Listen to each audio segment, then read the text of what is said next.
Hello there, very good evening and welcome to the news at 6 here on Rajya Sabha TV. I'm Tracy Shilji, taking you through the top stories of this hour. A BSF Jawan is killed in ceasefire violation by Pakistani troops in Machil sector along the LOC. Army warns of appropriate strong response after the soldier's body is found mutilated.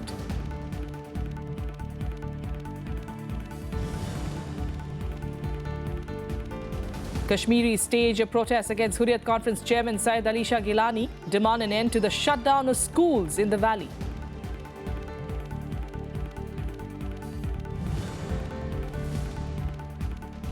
Delhi police arrest the personal assistant of a Samajwadi Party MP. Suspect was detained in connection with the espionage racket allegedly run by expelled Pakistan High Commission official.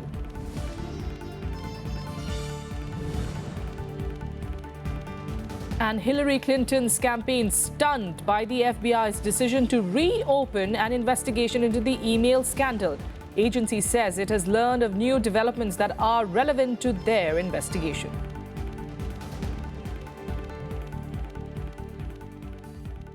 Top story this hour, the personal assistant of a Samajwadi Party MP, Munawar Salim, was arrested on Saturday for his alleged involvement in the espionage racket that was being run by an expelled Pakistan High Commission official.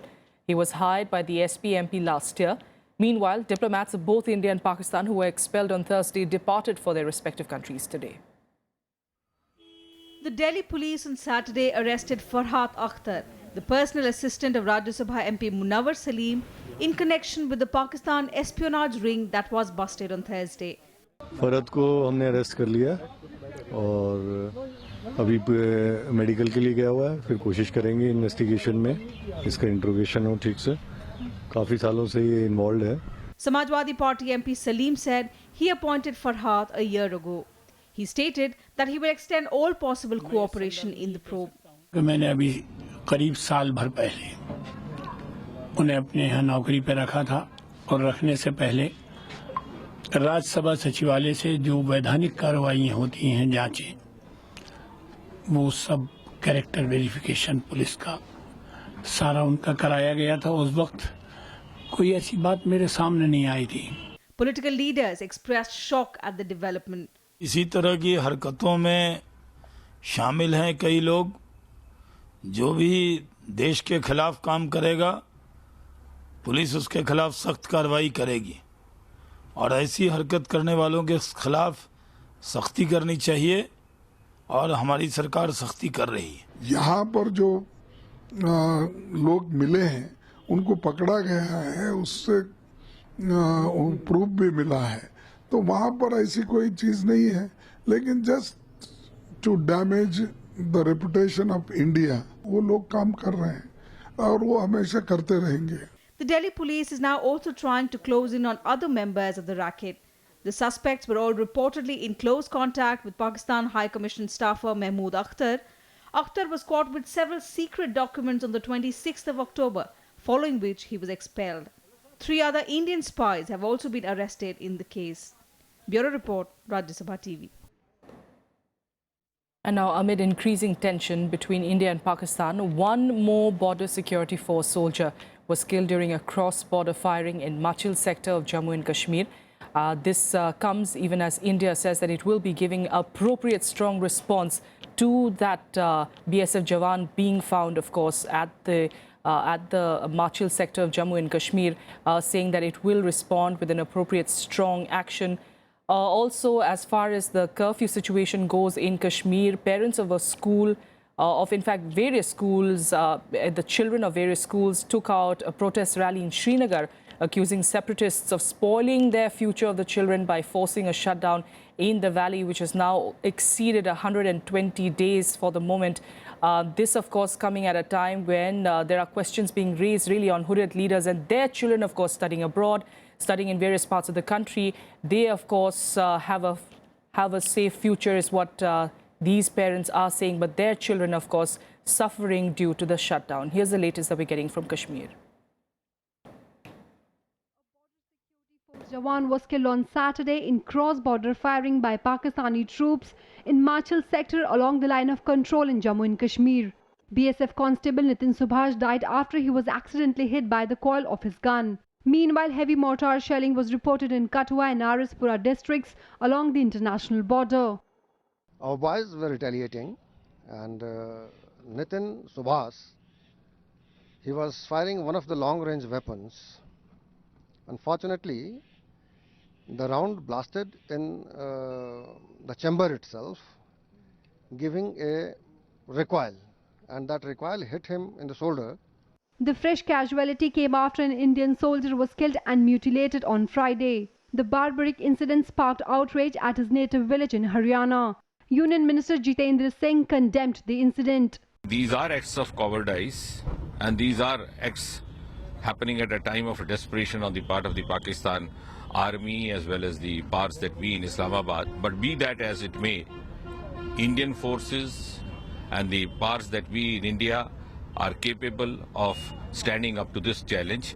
And what is, I think, most reassuring is, as we have observed among the people living in the border areas, that their morale is at a very high level. So far, 4 Army and 3 BSF personnel have died in the latest escalations along the line of control. Home Minister Rajnath Singh has assured the nation that the security forces are giving befitting reply to Pakistan. मैं समस्त देशवासियों को आश्वस्त करना चाहता हूं कि हमारे सेना के जवानों, हमारी बॉर्डर सिक्योरिटी फोर्स बखूबी उसका जवाब दे रहे हैं और देशवासियों को आश्वस्त रहना चाहिए कि भारत का मस्तक किसी भी सूरत में झुकेगा नहीं. As the separatists continue to scuttle the efforts to bring normalcy in the Kashmir, residents staged a protest against Hurriyat Conference Chairman Syed Ali Shah Gilani. A large number of parents took out a protest rally in Srinagar against the shutdown of schools in Kashmir Valley. They also demand an end to the ongoing hartal. ये हम इस बात पे कर रहे हैं कि school खुलने चाहिए. हमारे बच्चों का मुस्तकबिल बर्बाद हो गया है. स्कूल जलाने से कौन सी आज़ादी हो जाएगी? हड़ताल से क्या हल निकलने वाला है? हड़ताल से कोई हल ही निकलने वाला नहीं है. Meanwhile, curfew was lifted from 6 police station areas of Srinagar, leading to improvement in movement of people and transport in the city. However, restrictions on assembly of 4 or more people were in place throughout Kashmir. Bureau Report, Rajya Sabha TV.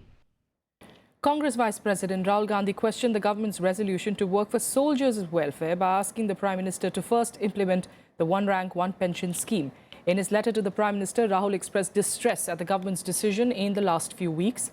He said more concrete steps should be taken to send a message to soldiers on Diwali, expressing gratitude both in words and in kind. Rahul wrote that ORAP must be implemented in a meaningful way to satisfy ex-servicemen, and the anomalies in the 7th Pay Commission must be addressed at the earliest. Rahul Gandhi also said that the rollout of the 7th Pay Commission continues to keep the defence forces at a disadvantage and further exacerbates the disparity between them and civil employees. Now, a day after the Supreme Court slammed the government for delaying judicial appointments, government sources responded by saying that there is no abnormal increase in such vacancies. Instead, the centre said that the Supreme Court should make the appointments in higher judiciary transparent. In the wake-up of the strong statement by Chief Justice of India T.S. Thakur over the vacancies of judges not being filled up, the government has insisted that it has increased the sanction strength of High Court judges from 906 to 1,079. It also claims there is no abnormal increase in the vacancies under the NDA rule. News agency PTI, quoting sources, said the average annual rate of appointment of judges in the High Courts has not declined in the last 2 years. But it agrees that no new appointments were made during April-December 2015 due to the hearing of NJAC matter. The opposition Congress, however, refuted the claims. Well, it's a serious situation. The government cannot escape its responsibility and accountability. It's a untenable position that 456 positions of the High Court judges are vacant in the country. Non-finalization or non-agreement on a supplement MOP, Memorandum of Procedure for Appointment of Judges, cannot be an excuse for keeping these positions vacant and denying people access to justice. बहुत दिन से chief justice of India Thakur साहब ने वो कोशिश कर रहे हैं और वो वैकेंसी फिलअप करने लेके गवर्नमेंट को बार बार लिख रहे हैं, लेकिन गवर्नमेंट बार बार रिफ्यूज कर रही है, डिले कर रही है. The sources also said the government was concerned about the increasing pendency in the judicial courts and had increased it to 1,079 in June this year. Congress leaders have warned against prolonging the confrontation with the judiciary. This is not something which Prime Minister Modi or his ministers want to understand. There is a calibrated attempt to create a confrontation between the institutions. The memorandum of procedure is being used as an instrument of blackmail in order to completely derail the institutional processes of higher justice in this country. The government sources said an analysis of data for the last 10 years indicates that there has been no abnormal increase in the number of vacancies of judges. Bureau Report, Rajya Sabha TV. And let's give you now some more updates from across the country in Nationwide. President Pranab Mukherjee on Saturday greeted Indians on the eve of Diwali and hoped that the Festival of Lights dispels the darkness of ignorance and illumine people's lives with hope and prosperity. Vice President Muhammad Hamid Ansari also greeted people on the auspicious occasion. In a message, he said that Deepavali signifies the victory of good over evil and reaffirms our faith in the noble and virtuous life of Lord Ram.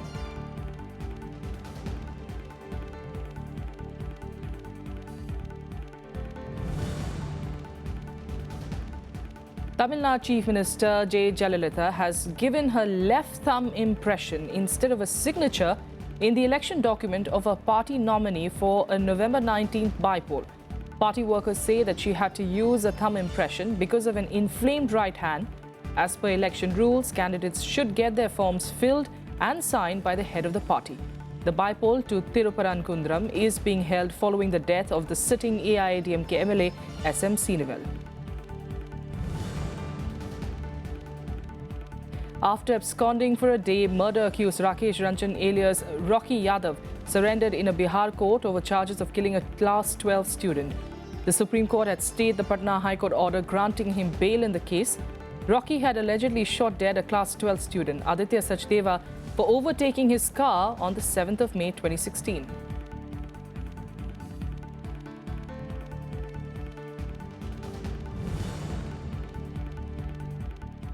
A major fire broke out in a temporary firecrackers market and destroyed over 200 big and small shops on Saturday morning. There were no human casualties as the shopkeepers and customers managed to escape to safety. However, at least a dozen four-wheelers and more than 24 two-wheelers parked in the vicinity were engulfed in the blaze and destroyed. The blaze has been brought under control, but the cause of it is still unknown.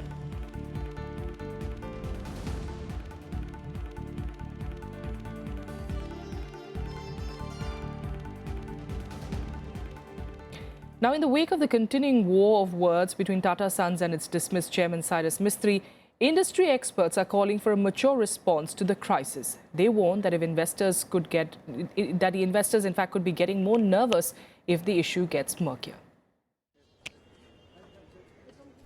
Days after the Tatas replaced Cyrus Mistry as the chairman of the Tata Sons Group, media reports said 3 other members, including Chief of Human Resources N.S. Rajan, Business Development Officer Madhu Kannan and strategist Nirmalya Kumar have quit. Mistry released a statement on Friday claiming that Tatas are justifying his removal by making vague public statements.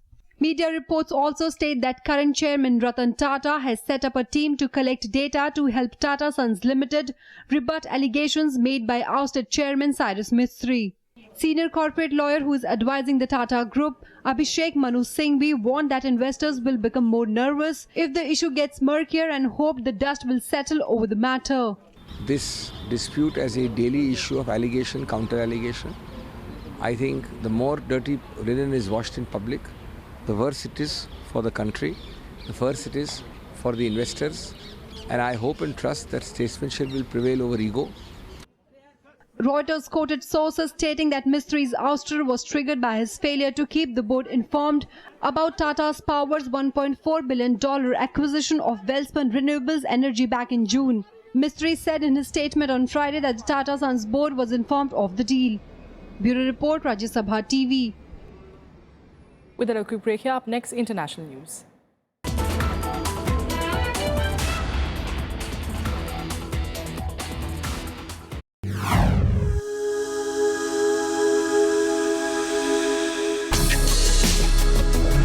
Tales that inspire.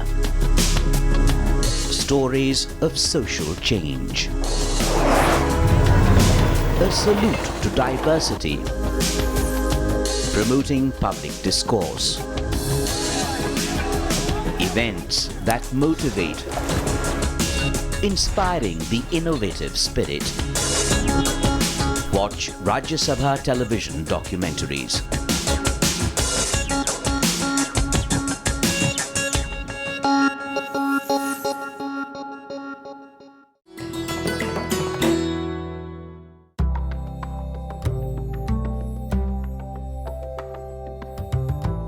The art of painting comes to us from the prehistoric period.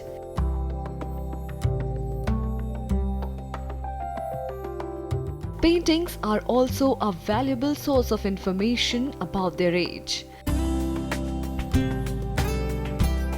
Like this depiction of the wedding procession of Dara Shikoh. The eldest son of Mughal Emperor Shah Jahan had a Mughal wedding with distinctive Indian elements. Like the veil he wears to the pomp and show of the Bharat in Hindu weddings.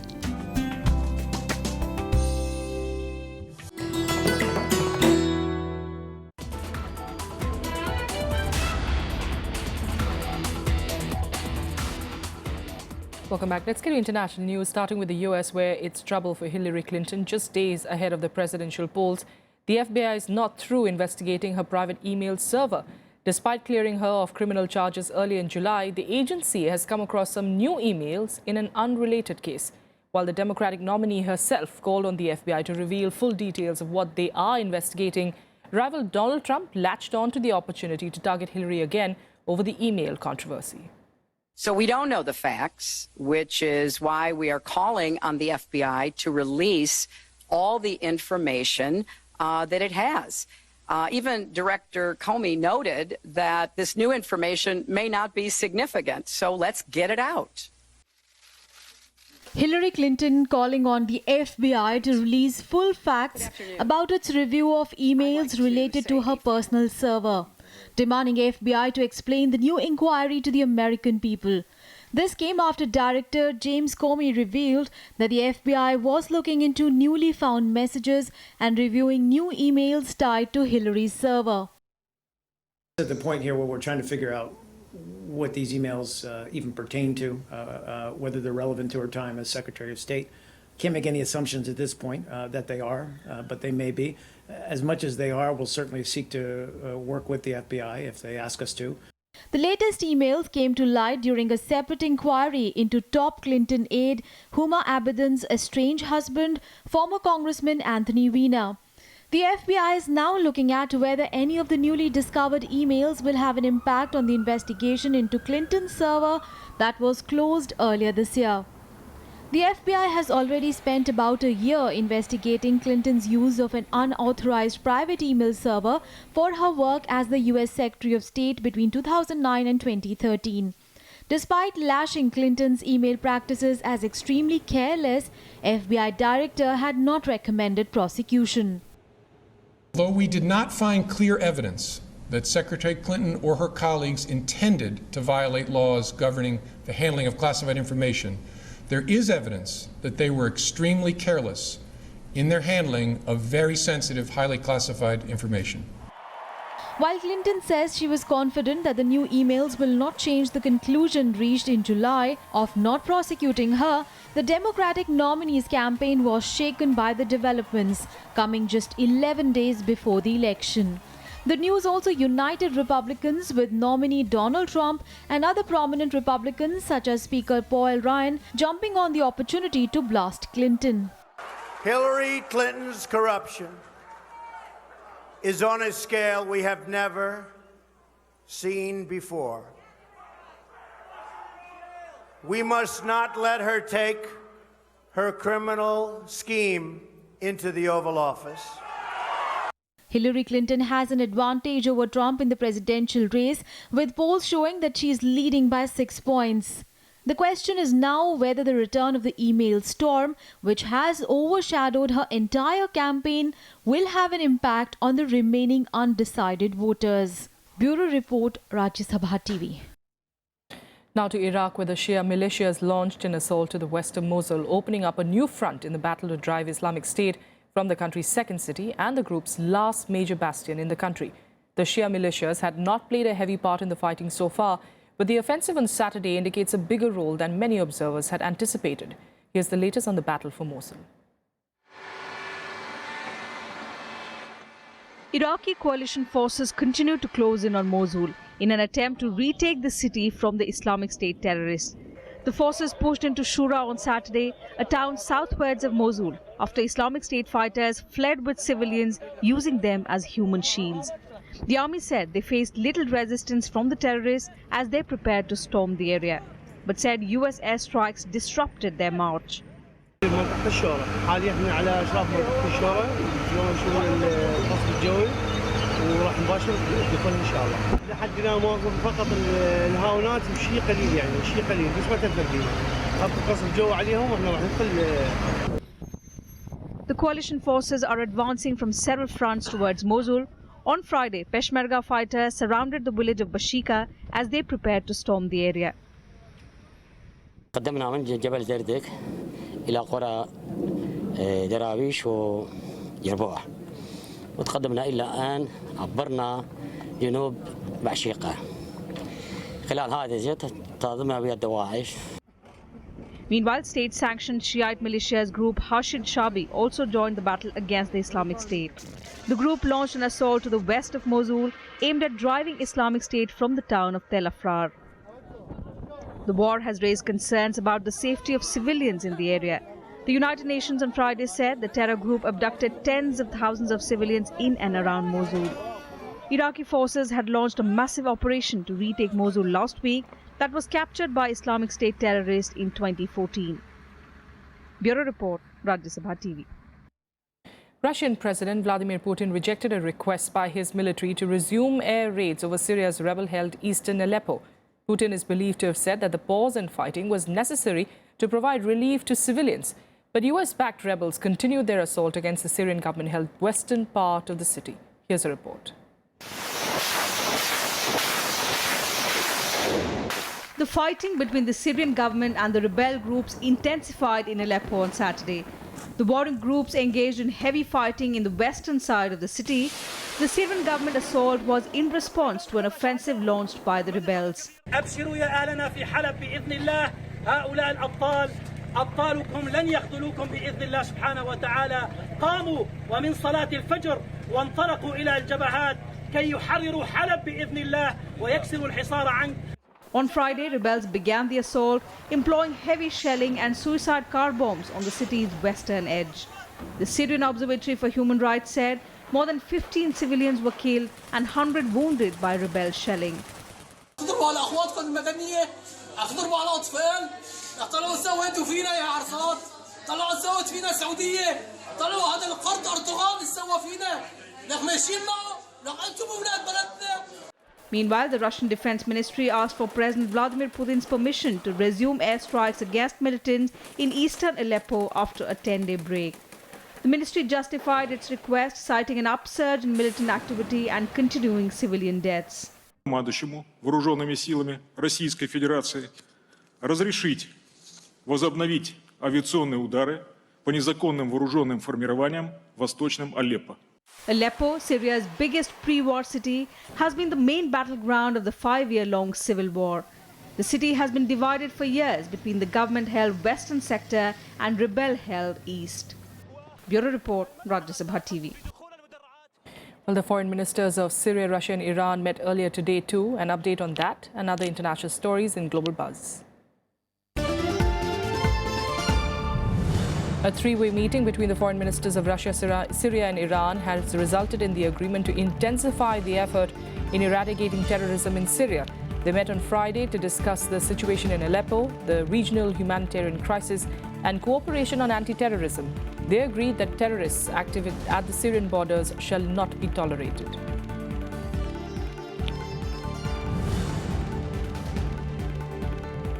American Airlines Flight 383, scheduled to fly from Chicago to Miami, caught fire at the Chicago O'Hare International Airport on Friday 161 passengers and 9 crew members were on board. 7 passengers and 1 crew member were injured. The accident was reportedly caused by engine-related mechanical problems. Pakistani opposition leader Imran Khan accused the government of placing him under virtual house arrest in Islamabad on Friday. Meanwhile, his supporters in nearby Rawalpindi were fighting with the police. Police fired tear gas and charged the protesters with batons. The protesters also plan to shut down the capital next week to try to force Prime Minister Nawaz Sharif to resign.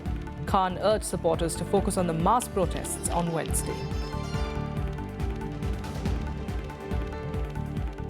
All right, now cricket. In India has set New Zealand a target of 270 runs in the 5th and deciding ODI at Vishakhapatnam.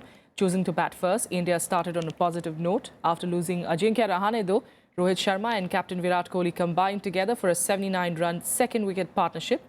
Sharma was caught for 70, making way for MS Dhoni, who once again promoted himself to number 4. Kohli and Dhoni then combined for a 69-run partnership before the former captain departed for 41. Kohli then went on to complete his 37th half-century as India reached a competitive total of 269 for 6 in their 50 overs. For New Zealand, Trent Boult and Ish Sodhi took 2 wickets each. The match series, remember, is tied at 2-all. At the moment, we're learning that the score, of course, of New Zealand is 38 at the loss of 2 wickets. We'll keep you updated on that, but here are some more sports updates. India reached the finals of the Asian Champions Trophy after beating South Korea 5-4 in the shootout. In a thrilling encounter, captain and goalkeeper PR Srijays made a brilliant save in the 5th attempt against Deol Lee in the semi-finals.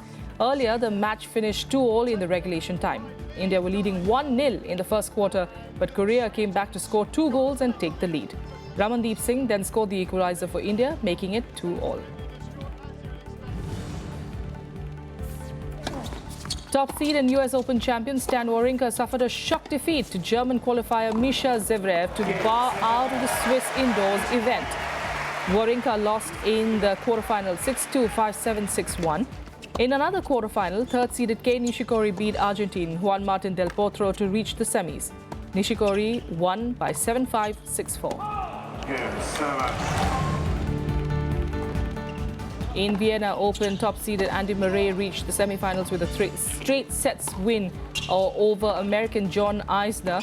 Murray will now face Spaniard David Ferrer, who beat Viktor Troicki in a thrilling 3-set match.